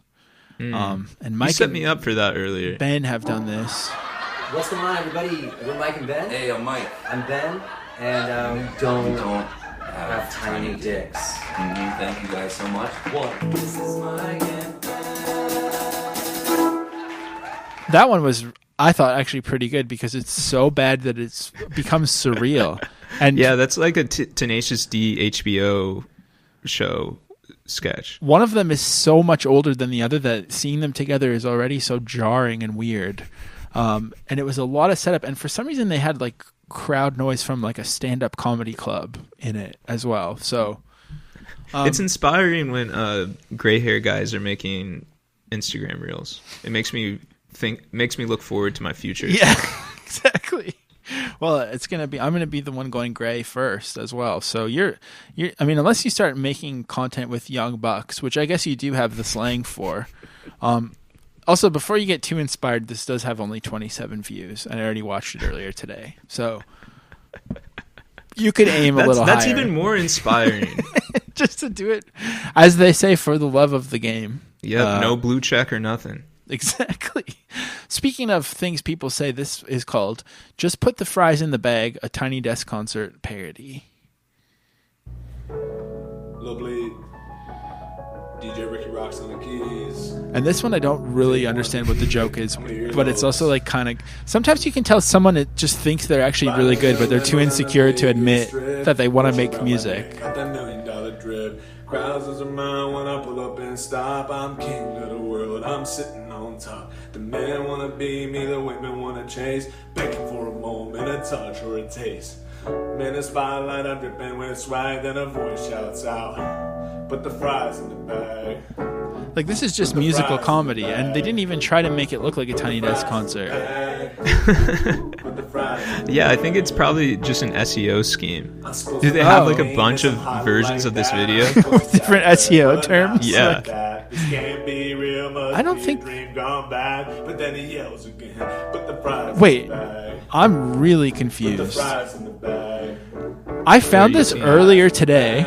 Oh, it's unlisted. And it's unlisted. And there's nothing on the channel at all. They unlisted this since I found it earlier today. That's wild, because he was like replying to comments as of like last week. This is crazy. This might also help me understand what some of the rules of, like, with R&B or hip hop, the Tiny Desk concert does usually have these kind of keys and be stripped down. So Yeah. that might be one of the rules, is that it's stripped down a little bit. This seems to be riffing on the T-Pain one, maybe. I think so, or Anderson .Paak or whatever. DJ Ricky Rock. Why did he unlist it today? I don't understand. Road to 9 million. Hashtag Josh Block. Maybe that's one of their names. That's bizarre. Damn. Well, I guess we've just played illegal content. And speaking of content that should be illegal, this is the last video I'm going to play you that I accidentally spoiled for you earlier. This is called a parody, but it's a specific subgenre of parody that is not intended to be humorous, but instead to activate your nervous system orally. I'm talking about ASMR. And this is Maddie Tingles doing the Tiny Desk concert. NPR ASMR, it says. Yeah, no, I'm excited to be here. Yeah. Oh, we're going. Oh, okay. Hey, what's up? I am a little nervous, but I'm so excited to be here. That would be really cool if they actually did invite someone to come do ASMR, live ASMR. Happy to be here. A little bit about that would me. be provocative. Yeah. YouTube, TikTok, Maddie Tingles says, NPR Music, love you. Please don't flag this. It's in tribute to your amazing series. Ha! To everyone else, hello. Welcome to my Tiny Desk concert. I hope you love it. Right, so this is going to be. I love when people make their own legal disclaimer. I know. Yeah, that really says something about, like, when they talk about the cop in your head or whatever. I can't find any live. I mean, you can find like done your research. I like this. You know, like live streaming ASMR, but I don't think has there ever been an ASMR concert. This is definitely something I'm known for on my channels. I think I've done. I don't know. 49. I don't know. I felt like I deserved. You sounded like you were gonna answer. know. Yeah. I was really racking my brain for that. There's probably a joke you could have made, like, yeah, Billie Eilish or something. That's why I short circuited, because I didn't know whether to be a know-it-all or not, and I have such strong know-it-all tendencies. You know so much. And I have so much more to learn. On r/ASMR, there was a meta shower thought. What would an ASMR concert be like? Sorry, folks. He's tapping on his sneakers while I talk. You don't know what I'm imagining 1,000 people in a concert hall wearing wireless headphones, and Heather Feather walks up to the mic and just like brushes it, and the crowd goes wild. Stands for autonomy, sensory. Heather Feather. So, I mean, how much about ASMR do you know about? I mean, I had a podcast where I, for some reason, watched ASMR every week for 5 years, but I don't know much about it. I know that people pretend that it's not like a fetish, and maybe it's not, but it must be. It seems erotic. Yeah. That's what ASMR is, and what we do as ASMR artists. He's describing it right now. ASMR artists. Or situations. I was kind of confused if he... So the Tiny Desk concert is the parody. He's not a parody ASMR artist. No, the parody is simply just being used here in terms of when people say no copyright intended, which is another one of their legal disclaimers. It's nonsensical. But I think a good ASMR artist builds a narrative and then makes sounds related to it. And he's just constantly tapping on his Nikes into the mic. And the reason that if you what do you think about his choice of shoe? The Jordan. I don't really like Jordans personally. The mic here will be. I also think they're the Travis Scott ones, aren't they, with the backwards swoosh? So for instance, I never got into Jordans though. What about you? I had the same realization. I was in a Nike store and I realized I didn't like Jordans. I love Air Max, but not Jordans. Yeah, same. So yeah, but yeah, sneakers have always been a big thing for me. I think there's I wonder if some people just like. I just have always been. Some ASM artists just want to talk. They just want someone to listen to them talk, and they've found this community that will basically listen to you say anything as long as you do it in a tactile fashion. It's just like the old saying goes, every ASM artist wants to be a podcaster and every podcaster wants to be an ASM artist. But I wish he would play with some of the tropes of the Tiny Desk concert. How many? I don't think he's watched very many Tiny Desk concerts. He just found the same background JPEG. I do think actually everyone's had a different background, slightly different. He's got gloves out. There's no theme to this whatsoever. Even just the feeling, I think there's some. Maddie tingles. Do you think he should have brought like percussion instruments and stuff to keep it more on theme? Yeah, that would have been cool. That you can feel a rain stick. A lot of people aren't great at the doctor, and when you're in a room with someone. I also think his voice is like a little bit. And I think that adds to it. It makes your senses kind of come alive. He sounds like he has a loud voice. He doesn't have the good whisper that they know. I think he's a lesser ASM artist, and he's I'm going to just say it right now. He's a terrible parodist. But he seems like a really nice guy. So, Maddie Tingles, you're all right in my books. How about you, Miles? I think he's an ambitious parodist. And I kind of was feeling it with the toe tapping. Yeah, he has good rhythm there. That's true. That's true. I'm soft on Maddie Tingles. But it reminded me of Matty B Raps, and I just looked if there was any kind of like church basement knockoff Tiny Desk concert he performed in. Yeah, was there anything? No, he has one studio session. He released a really great song last year that was so good. I don't know why. People are so fickle. They turn on artists so quickly, and I'm left alone picking up the pieces of the Matty B Raps fandom. I don't know if this is the one or not, but he did really, for some reason, Matty B Raps and Jackson, Lights Camera Jackson are like similar to me. Mm-hmm. Same kind of guy in a way. I forget which one it was. It was like a banger Christian song. Maybe it was Better Off. Let's listen to Matty B Raps just in case the episode hasn't been dinged yet. We'll get it. Last week's was not available in Russia, which is good. We wanted it that way.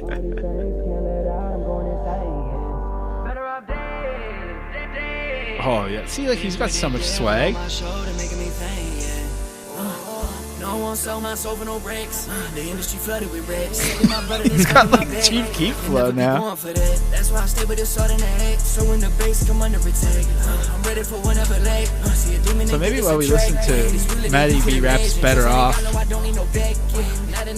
do you think we really discussed Tiny Desk concerts at all? Yeah. What are they? I still don't know the rules. Does art have rules? Oh wow! So they're art to you? I think it might be art. Yeah, I think it's a media art.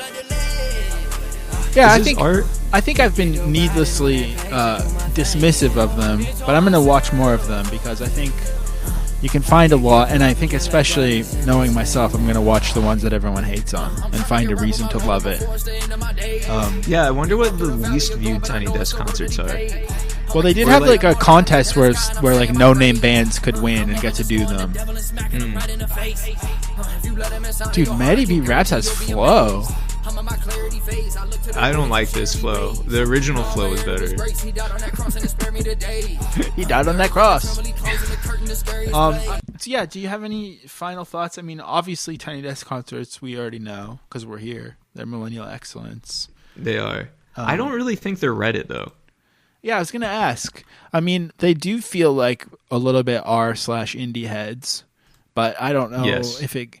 And that is disappointing too, because I would think that they shouldn't be posting that on there. They should be posting something a little bit deeper. I think my hesitance is just I wish everyone dug a little bit deeper sometimes. You know, that's all. Yeah, like how deep should they dig? Like as long as it's in the NPR family of music, it's acceptable. Or do you have to find music outside of NPR? I don't know. Yeah, I don't know. I don't know what I'm asking for, but I mean, I don't think anyone else was going to find Maddie Tingle's Tiny Desk Concert ASMR parody on their Tiny Desk Concert episode. And no one's going to be able to find Put It in the Fries Tiny Desk Concert parody. Because it's unlisted. I'm serving you unlisted content. Hey, I know we're trying to get tucked in and go to bed, but I have another bone to pick with the general public. Please. I don't like how gatekeeping went from like kind of like preventing people without access or like conventional like resources to access certain underground spaces, and now it means like keeping a restaurant secret. Yeah. What do you not like about it? Because I think you're setting up something different than what I don't like about it. I just think words should stay the same, and I think that I kind of think the first kind of gatekeeping was good, but I don't think the way I put it, it doesn't seem good. I think people should hide the good McDonald's in town. Like if there's a good McDonald's and a bad McDonald's, they should gatekeep the good McDonald's to keep it good. Yeah. I don't like that gatekeeping has become a villainized thing because most of you just can't handle things. You can't be normal about them and keep them good. You have to ruin them all almost instantly. So that's why I think, and I'm talking to you, the listener, if you're one of those people, and if you're cool, then I'm not talking to you, and you'll be able to know which one is which. Wait, all right. So this is really bad hat on my part, but can we ask Millennial LLM if NPR concerts are millennial excellence? Sure. You want to know if they're millennial excellence or if they're Reddit? Does it have the capability to answer both questions? I think so. Let me just see. It's just slow right now.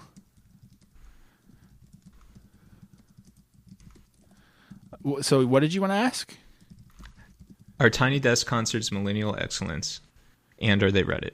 Motherfucker, I used to run content for VBS TV, the Vice Media YouTube channel. I don't care about your NPR. Oh my god. Dude, I think this is haunted. I think it's possessed by a washed up millennial, and I'm scared. I'm so scared. You did dark magic, dude. I need to change all of the inputs, so I'll try to do that if we even continue with this okay. project. But all right, let's go to our guest.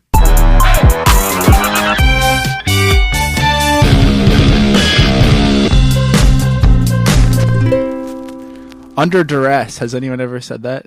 Probably. I'm sure they have. But also, it's one of those names where I'm like, I could understand why people would pronounce it a variety of ways, and I'm fine with all of them. Great. Well, so don't worry too much. We're joined by an old... I've never said this phrase out loud, and I'm going to say it right now and make myself feel disgusting. An oomphy of mine, my oomph, Raina Douris.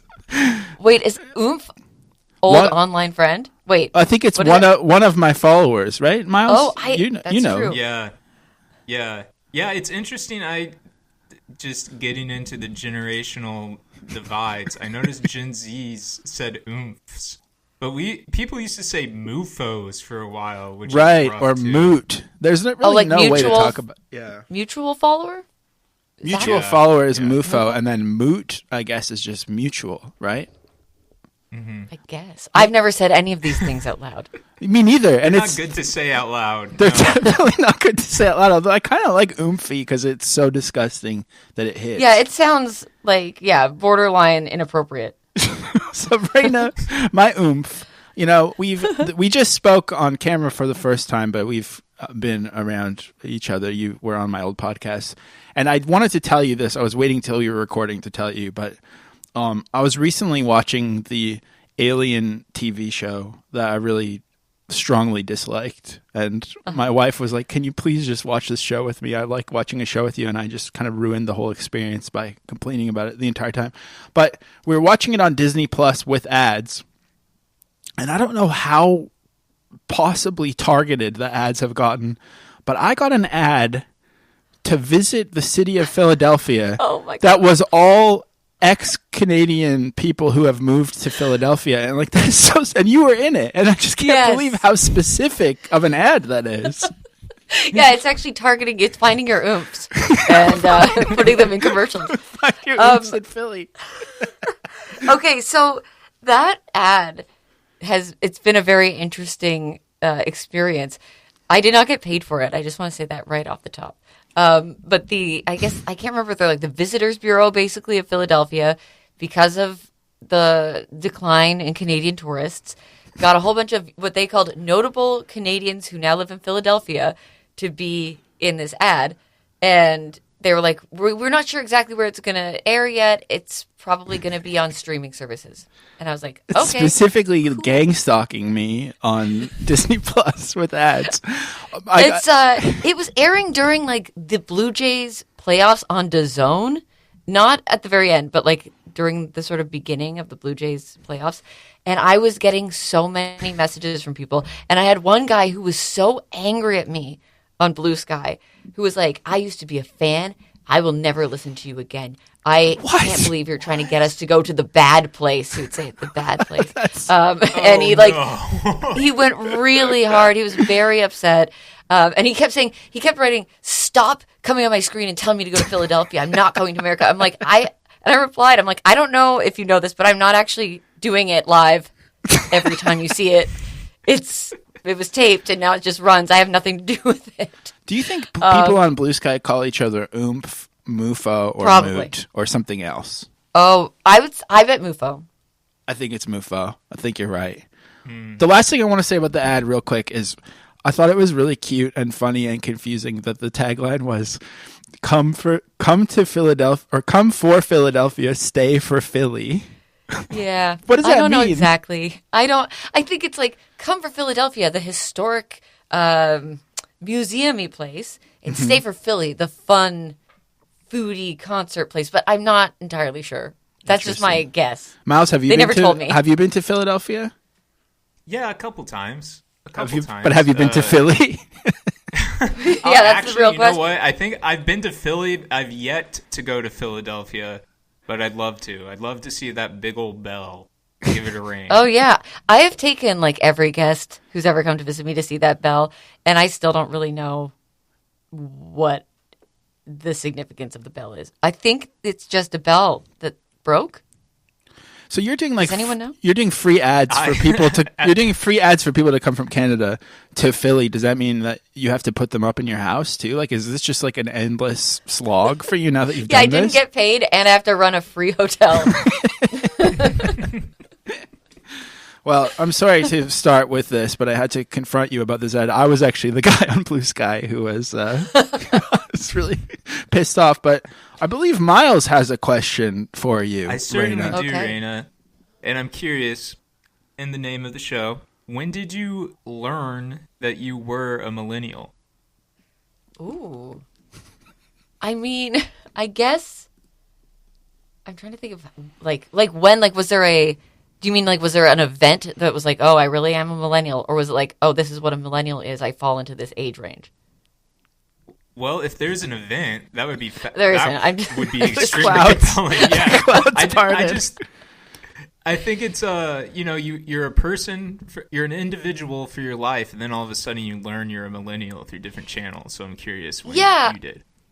I mean, I feel like trying to think, like, when did the word millennial even enter our vocabulary? I feel like it was somewhere in my maybe mid-20s would make sense. And then I was later dating a guy who was like 4 years older than me, and we would debate about whether or not he was a millennial still, or if he was Gen X, or if he was a cusp person. A cusp person makes it sound like some kind of mutant.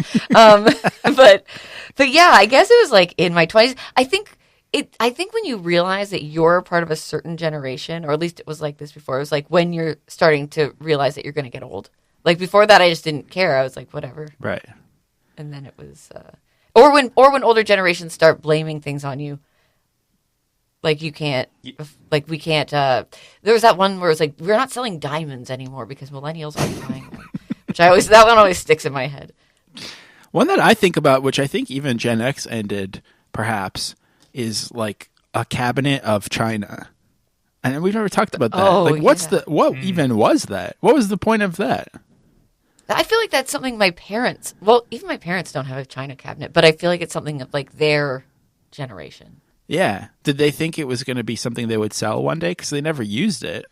I think it's for stuff that you get as gifts that you're not going to use, like nice plates or like those Royal Dalton statue things. Or those, do you remember? Because I wanted these so bad when I was a kid, but I was never allowed to have them. Those tiny little animals made out of crystals. I think they were like Swarovski, and people would have collections of them. Oh, yeah. Do you remember those? That stuff goes in one of those cabinets. Totally. I mean, I need those. My house is just full of shit everywhere. I love collecting items, which I think is very millennial, but it's just funny that our items have changed, kind of. Yeah, and they're not... I don't know if my items are worth being put in a cabinet behind glass. I also realized that no one my age has a grandfather clock. When I was a kid, I would be in homes with a grandfather clock, and I don't see those anymore. That's true. Like all the time. We need to have like an Unk clock. Where is all the time? Oh, my God. Oh, whoa. Now, Miles is too polite to point this out and probably also forgot, but he did declare that we're having no cusp December. And you mentioned earlier... Will this come out in December? Yeah, this is December already. Oh, my and God. we've dropped the C word, so... Well, I've been on for 3 minutes. And it was a third party. It was someone else was declaring them a cusp. But that is something I'm noticing more and more when we ask this question is everybody claims they're on the cusp. No one really has the gusto to say they're full-blooded millennial. It's true. I'm for sure full millennial. Like, I'm right in the middle of it. And I feel like... You are. I opened your wiki. I'm on your wiki right now. I can see your full birth date and net worth and address. I don't know why it's on your wiki. My net worth is on there. That's great. Very millennial as well, I think, probably. I do feel like when I've listened to your podcast, there's many things, like millennial things, where I'm like, I like that thing. I do.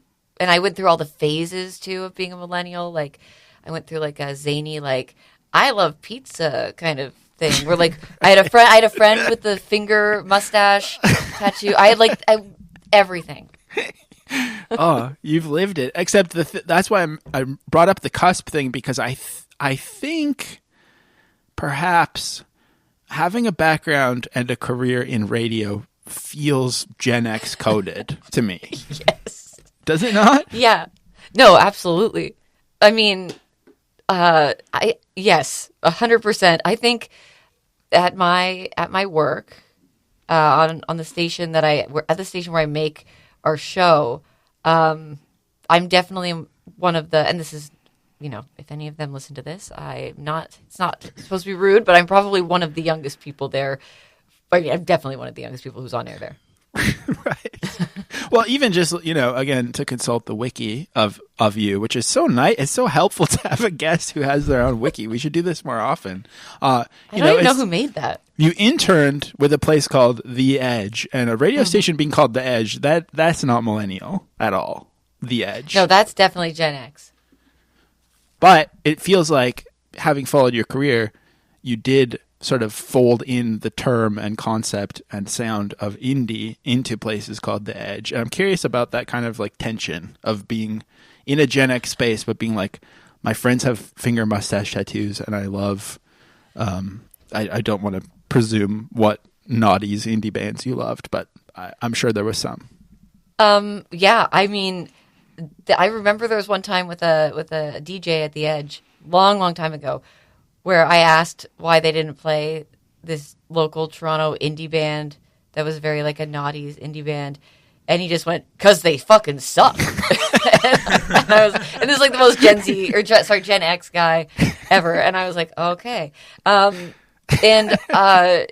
Yeah, it did sometimes feel like you're toiling away, slightly misunderstood. Also, at the time when I was at the Edge, I started there working in the digital department.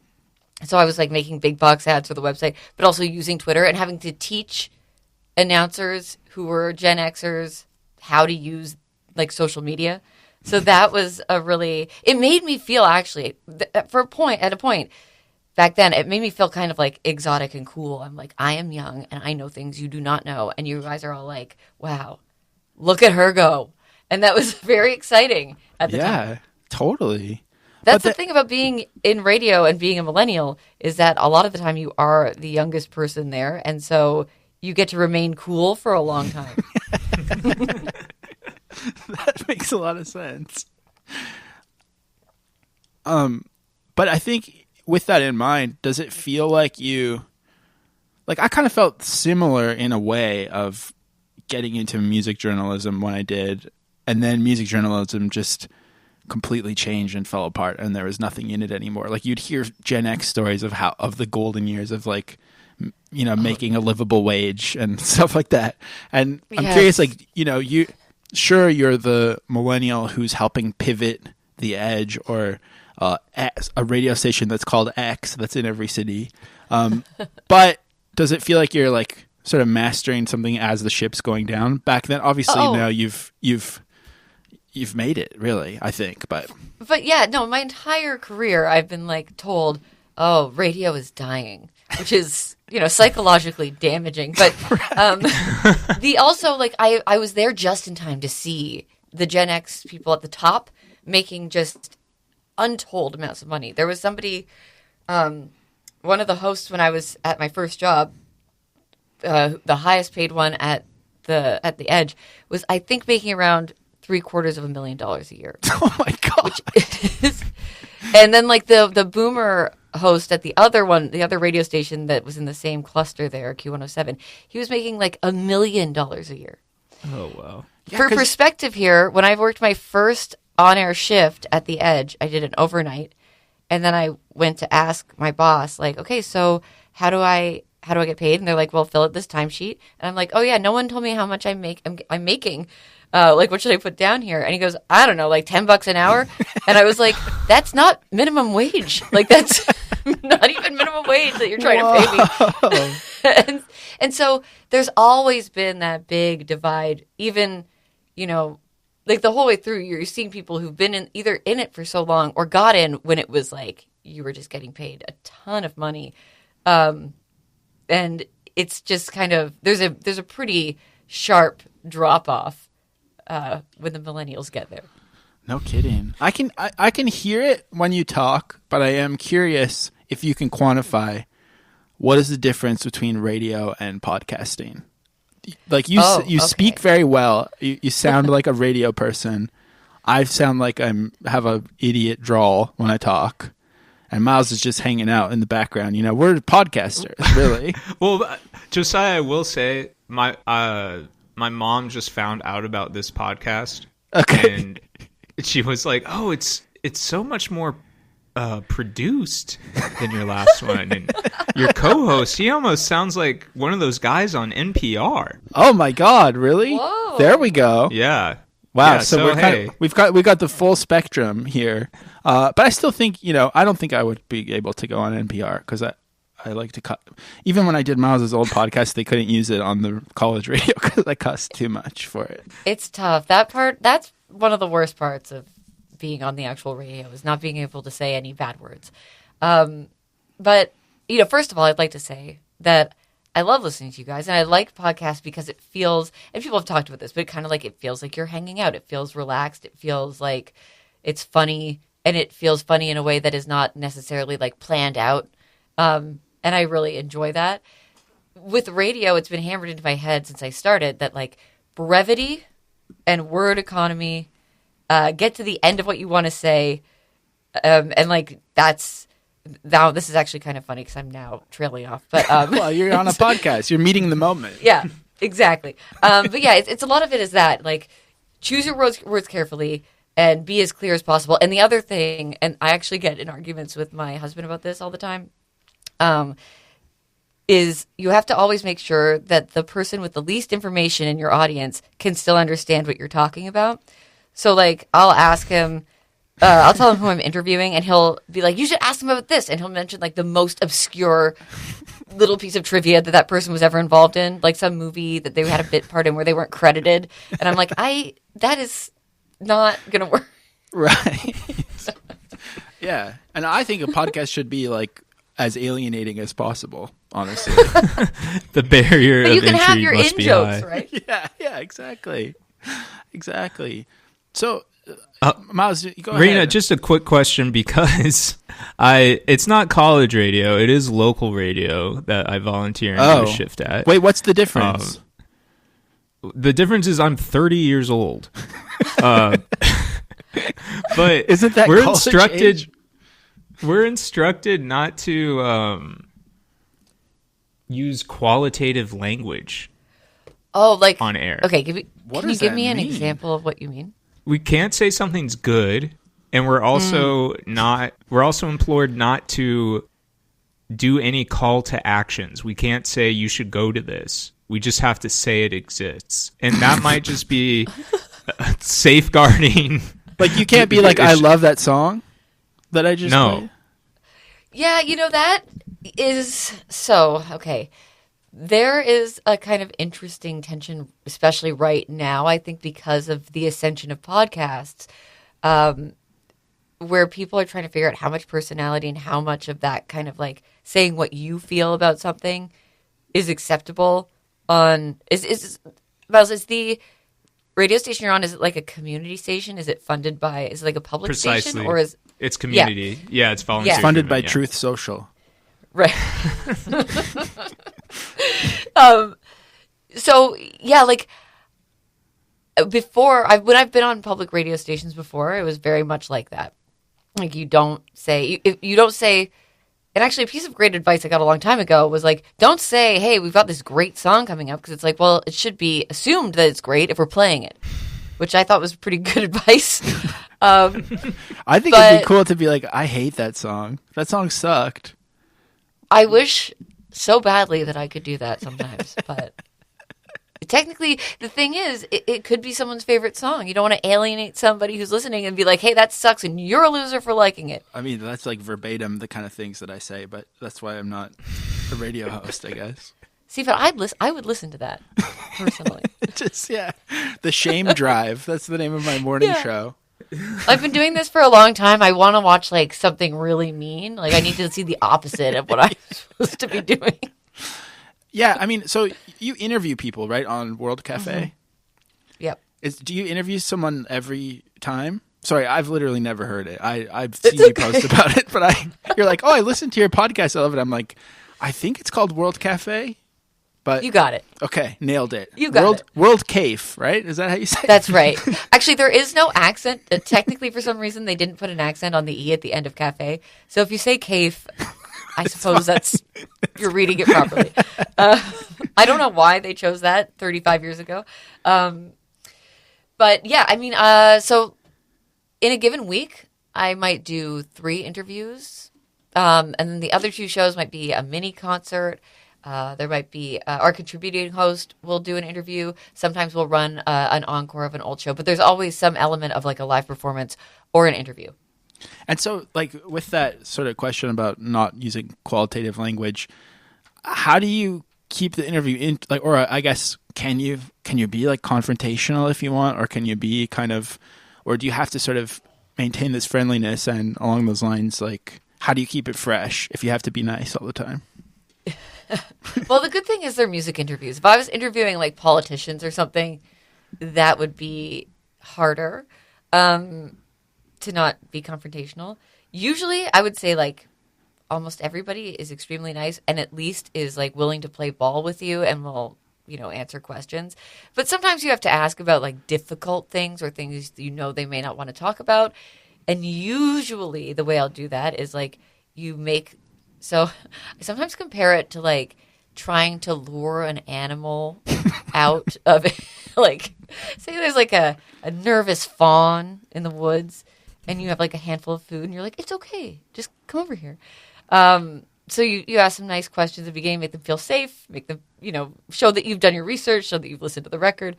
And then, in that second section, they're trapped. Set the trap. Well, that's great because we've set a trap for you right now. No, I actually have no idea what the trap would be, unless you have a trap, Miles. No traps here. Yeah, we're too nice. Aw, that's all right. But yeah, it doesn't usually get confrontational. I don't know if I've had any where I've had questions like where people are like, I don't know how to answer that. Or they'll like stop the interview and be like, I don't want to talk about that thing. Which kind of can torpedo an interview if you've prepped it around something and someone says they don't want to talk about it anymore. But usually that's something that's like pretty, like something that's really hard to talk, like something traumatic or like, something like that, where I'm not going to, it's like, these are, at the end of the day, these are music interviews. Right. It's not like I'm up there, like I'm not on like the news cracking some story and catching someone in a lie. So. And they're not even doing that on the news either, so... Yeah, that's true. It doesn't really... It's fine. They should let me at the politicians and see how I do. That would be great. I feel like I'd lose my job right away. Yeah, I mean, if you don't lose it from coming on Millennial Excellence first, but... Did I ever tell you that when I was on your old podcast, that I originally, when I wanted to go on that podcast, when you asked me the first time, I wasn't allowed? The place I worked at before would not allow me to be on it. Is that before or after we had very public beef with, unless it's a different radio station I'm thinking of, but one of the Canadian radio stations played our clip of Ben Cook. Oh, that was a different radio station altogether. Okay. Yeah. I mean, I guess there's the Canadian radio industry is small. But you did teach me something very valuable when you came on our last show. You told Sam and I, and I'm sorry, Miles, to constantly be making this the reunion tour. Blink 185. Is it hard to hear about Sam? Yeah, he gets really jealous. Yeah, the scorn, the X.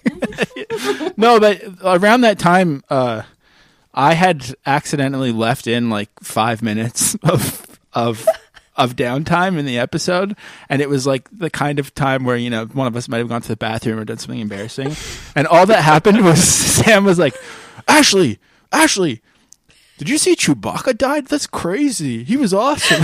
He's like reading breaking news. So we were both like so panicked because we were worried we were going to lose our jobs, and luckily it was fine. But we were telling you about this, and you were like, never say anything into a mic that you're not okay with coming out.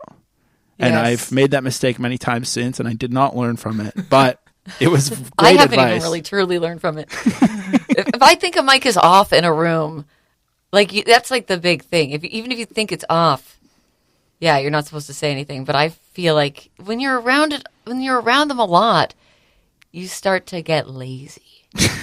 And I'm afraid that will be how I one day get in big trouble. You'll be like, oh my God, Chewbacca died. This is our episode about the Tiny Desk concert, which at this point in the episode, I'm sure we have declared to be an example of millennial excellence. And time will only have told if Miles has determined whether or not they're Reddit.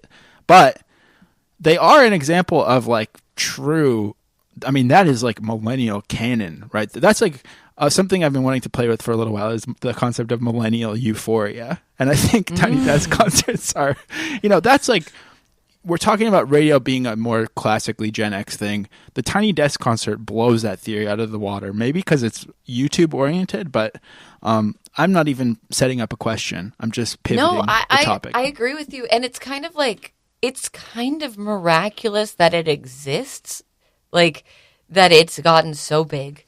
And it's exactly the kind of audience that so many people in radio, especially music radio, talk about trying to reach. because it's hard to get people on the terrestrial radio anymore. And Right. it's this huge juggernaut of a thing that when it started, I don't think anyone was expecting it to do what it has done. Is it actually where people are trying to work, or is it like when you learn that the Criterion Closet is like a van and you actually only get 20% off or whatever? It's You're a like, van? Oh. Yeah. It's a van, and it's What? And they're paying for those. They're getting. I mean, maybe if you're a What? celeb, you're not, but they're paying. Maybe it's 40% off. I don't know. That's It's so it's sad. disappointing in general. So it's the That's Tiny like when Desk I found concert. out that sometimes radio countdowns aren't real and they kind of fudge the numbers a little bit. Wait, That what do hurt you That mean? made me sad when I started. What? They used to have this. It was like a top 30 at the first station I worked at, something like that. Top 30, top 20 every week of like the biggest songs, and like part of it was like the listeners are a big part of why these songs are big. Like either they're voted, or something. I can't remember all the details, but basically the idea was like this is real and it's because of you, and it absolutely was not. Have you ever? Okay, here's the trap. Have you ever received payola? Never. I have never. You know what? I feel like I entered the only industry in America where you get in trouble for taking bribes. That's true. Not fair. Yeah, to be clear, if anyone wants to buy their way onto this show, we're all ears. We'll make a deal with you. Absolutely. No, in fact, I had to sign something like when I got this job here that saying like I will not accept payola. That I had to sign, like, a sucks. contract. So, okay, so the Tiny Desk concert is not like a backdrop that they've set up in a warehouse. It's the real. No, it's real. I've been there. It must be so. I mean, this is well-trod territory at this point. That must be so annoying to work with all that going on. I think, I wonder because I feel like, well, especially now after like post-pandemic lockdowns, a lot of people are hybrid. So I feel like that office may Right. not be as busy as it once was. But that could be I a bargaining think- chip. You're like, I'm not doing a back to office if you're going to continue the Tiny Desk concerts. One or the other. For a lot of people, I think getting into radio means like, hey, I get perks like, free shows and like free CDs back when I first started, which is wonderful to think about. Yeah, I used to love. Now I get CDs in the mail like every day, and I just have piles and piles of CDs, and I don't have a CD player, and I'm like, I don't know what to do with any of this. But yeah, it really is a desk. People really are working around it. I've been to they produce that in the Washington D.C. office, so I'm in Philly. I got to go to one and see it with my own eyes, and it truly is just in the office. Can you say which artist it was? I can. It was Coldplay. Whoa! Oh, cool. That's the That's best a big one. one. That's a big one. It was a big one, and it was my first time. It was really early when I just started, and it was my first time meeting a whole bunch of people at the big office. And They're trying they to were make like, "Guess small what?" talk with you, and Chris Martin's like belting it out in the background. Well, the best thing was because it's an office, right? They have to for an artist like that. An artist like that has like a writer or needs like a dressing room and security. And so in this office, you have like hallways you're not allowed to walk down, which I think if I worked in that office, that would be the stuff that would really Right. drive me nutty. Because it's Chris Martin's like decompression Yeah. area. Suddenly you're not like, you can't walk to the microwave because Chris Martin feels He's got unsafe. cucumbers on his eyes in the Yeah. lunchroom.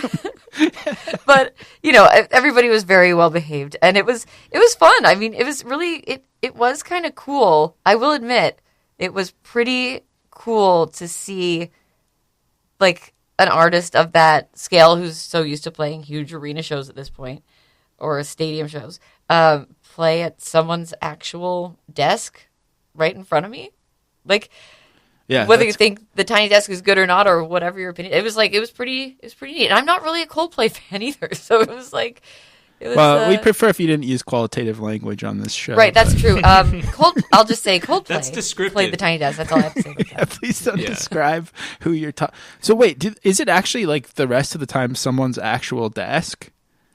I am not sure if anyone sits at it now, just because it's gotten so big. But someone did sit there. That's so funny. Damn.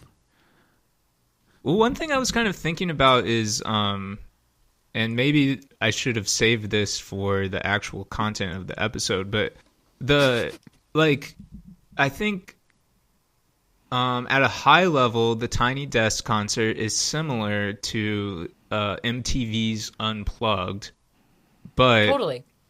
not only by virtue of time, MTV's Unplugged feels very Gen X in that it's kind of like ornate and like sad. Whereas the Tiny Desk is like approachable and like joyful. That's true. That is true. Yeah, it's like cheerful. Mm-hmm. Despite being in an office, which I mean, it's not like being in a radio office is like such a miserable office to be in, but it's still like if you look around you and you're not looking at that desk, it looks like an office. Right. But you're right. It's cheerful. It's bright. Like when I think of Unplugged, I think of like muted, cool colors. And, you know, also when you think of Unplugged, you also think of Gen X fashions that people would be wearing. Yeah. It's kind of hard to take it out of that context. Yeah, because wait, Tiny Desk concerts, are they like, they still use their normal instruments, or do they use like sometimes like baby instruments? Like toy I think it's meant to be acoustic, and I think toys come into play from time to time. Yeah. Yeah, I don't think you have, I think it's like you don't have any amplification. Okay. So that means like it's harder to, like any, I guess, I don't know what the word is for this. Like you don't have sort of big speakers facing the audience, so you can't really hide behind like effects and all that kind of stuff. Yeah. True. But you can still like plug things. It's not like, I mean, you can play an electric guitar. I don't think you have to play. Like, there's, if I'm looking at like the Tiny Desk page right now just to make sure that I'm not saying something that's totally false. But yeah, you can play an electric guitar and stuff like that. They or like a go keyboard. to go to plug in their electric stuff and like unplug all the routers for the office. Yeah, the radio station goes off the air. Oh wow! Well, it's been so interesting to talk to a full-fledged radio personality. It's made me think a lot about, you know, brevity and how bad I am at it. But thank you so much. You know what? You start to notice in everyday conversation when someone's really going on and on about something. It's like, okay, you got to find your out, wrap it up. I do get that way when I'm like trying to tell a story about like some weird interaction at the coffee. I like add way too much color and backstory. It's like I'm trying to fill the clean feed. I don't know what's wrong. Yeah, with podcast can be like hours long. You're fine. I know, they love it. These people love it. Exactly. So yeah, I don't know. Like, where can people check out World Café and check out anything else you're doing? So, to the website where you can find all of our latest episodes is worldcafe.org. You can also, we have a YouTube with tons of videos of the full sessions, which have the live performances and the interviews. That's just youtube.com/worldcafe. We're on social media at World Café, but you can find me on Instagram, on Twitter, at Raina, RAHRAINA. Which I gotta say is a very millennial coded username. Oh, yeah. No, like complimentary, but that is to say rah is like that's I know. That's how I we chose know that in 2009. you're not faking it. This millennial shit, you know, you've lived it. It's real. It's really real.